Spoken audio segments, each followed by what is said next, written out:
Picadillo po. Wala siyang tomato sauce. Kamatis lang. Tapos walang tubig.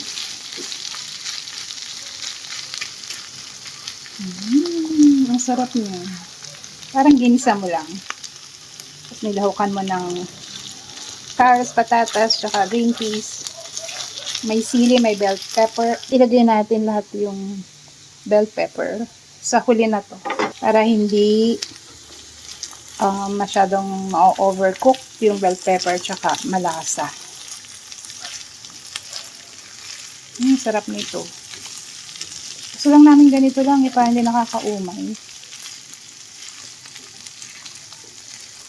Walang tomato sauce.